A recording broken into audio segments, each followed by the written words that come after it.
Hello everyone.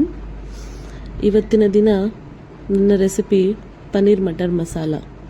ಈ ಪನ್ನೀರ್ ಮಸಾಲ ಜೊತೆಗೆ ನನ್ನದೊಂದು ಪುಟ್ಟದಾದ ಪರಿಚಯವನ್ನು ನಾನು ನಿಮ್ಮೊಂದಿಗೆ ಹಂಚಿಕೊಳ್ಳುತ್ತೇನೆ. ನನ್ನ ಹೆಸರು ಶ್ವೇತಾ. ನಾನು ಬೇಸಿಕಲಿ ಟೀಚರ್ ಆಗಿ ಕೆಲಸ ಮಾಡ್ತಾ ಇದ್ದೀನಿ. ನನ್ನ ಹವ್ಯಾಸ ಈ ಯೂಟ್ಯೂಬ್ ಅನ್ನೋದು. ಇದನ್ನು ನನ್ನ ಶಿಕ್ಷಕ ವೃತ್ತಿಯಲ್ಲಿ ನಾನು ಪಡ್ತಕ್ಕಂಥ ನನ್ನ ಒಂದು ರುಟೀನ್ ಮತ್ತು ನನಗೆ ಗೊತ್ತಿರ್ತಕ್ಕಂಥ ಕೆಲವೊಂದು ಅಡುಗೆಗಳು, ನನಗೆ ಗೊತ್ತಿರ್ತಕ್ಕಂಥ ಕೆಲವೊಂದು ವಿಷಯಗಳನ್ನು ನಿಮ್ಮೆಲ್ಲರೊಂದಿಗೆ ಹಂಚಿಕೊಳ್ಳೋಕ್ಕೆ ಇದು ಒಂದು ಒಳ್ಳೆಯ ಪ್ಲ್ಯಾಟ್ಫಾರ್ಮ್ ಅಂತ ನಾನು ಅನ್ಕೋತೀನಿ. ಸೊ ಇವಾಗ ಈ ರೆಸಿಪಿ ಜೊತೆಗೆ ಬರೋಣ. ಸೊ ನಾನು ಎಣ್ಣೆಯಲ್ಲಿ ಆನಿಯನ್ಸ್, ಈರುಳ್ಳಿ, ಬೆಳ್ಳುಳ್ಳಿ ಮತ್ತು ಟೊಮ್ಯಾಟೊ ಇದನ್ನೆಲ್ಲ ಹಾಕಿ ಚೆನ್ನಾಗಿ ಅದನ್ನು ಬಾಡಿಸ್ಕೊಳ್ತೀನಿ.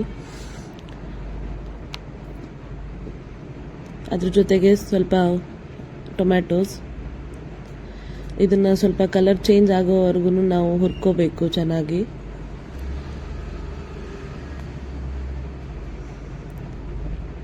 ಅದಕ್ಕೆ ಒಂದೆರಡು ಒಣಮೆಣಸಿನ್ಕಾಯಿ, ಹಾಗೆ ಅರಿಶಿನ ಪುಡಿ, ಸ್ವಲ್ಪ ಜೀರಿಗೆ,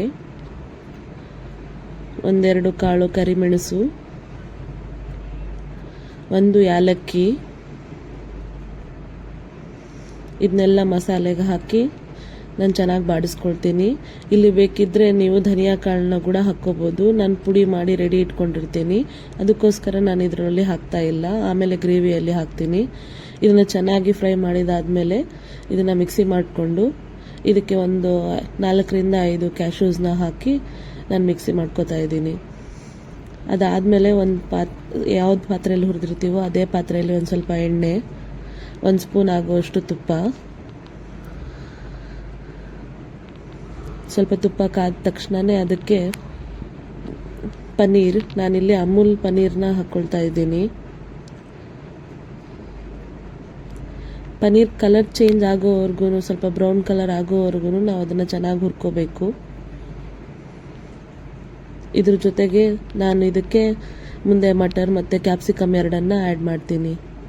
ಹಾಗೆ ನನ್ನ ಯೂಟ್ಯೂಬ್ ಜರ್ನಿ ಒಂದು ಸಕ್ಸಸ್ಫುಲ್ ಆಗಬೇಕು ಮತ್ತು ಅದು ಒಂದು ಒಳ್ಳೆಯ ಹಂತಕ್ಕೆ ತಲುಪಬೇಕು ಮತ್ತು ನನ್ನಲ್ಲಿರ್ತಕ್ಕಂಥ ಕೆಲವೊಂದು ಐಡಿಯಾಸ್ನ ನಾನು ಇಲ್ಲಿ ಶೇರ್ ಮಾಡ್ಕೋಬೇಕು ಅಂತಂದರೆ ನಿಮ್ಮೆಲ್ಲರ ಸಹಾಯ ತುಂಬ ಮುಖ್ಯವಾಗುತ್ತೆ ಇದರಲ್ಲಿ. ಹಾಗಾಗಿ ಎಲ್ಲರೂ ಪ್ಲೀಸ್ ಸಬ್ಸ್ಕ್ರೈಬ್ ಮಾಡಿ, ಲೈಕ್ ಮಾಡಿ ನನ್ನ ಚಾನಲ್ನ.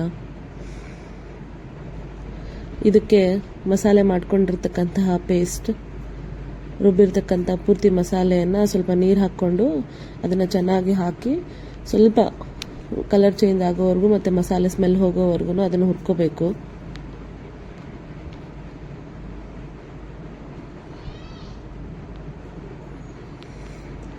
ಸ್ವಲ್ಪ ಸೈಡಲ್ಲಿ ನೀರು ಬಿಟ್ಟಂತ ಕಾಣ್ತಾ ಇದೆ ಅಲ್ಲ, ಈಗ ಅದಕ್ಕೆ ಇನ್ನೂ ಸ್ವಲ್ಪ ನೀರನ್ನ ಹಾಕ್ಕೊಂಡು ಗ್ರೇವಿ ಕನ್ಸಿಸ್ಟೆನ್ಸಿ ಎಷ್ಟು ಬೇಕೋ ಅಷ್ಟನ್ನು ನಾವು ನೋಡಿಕೊಂಡು ಹಾಕ್ಕೊಳ್ಬೇಕಾಗುತ್ತೆ.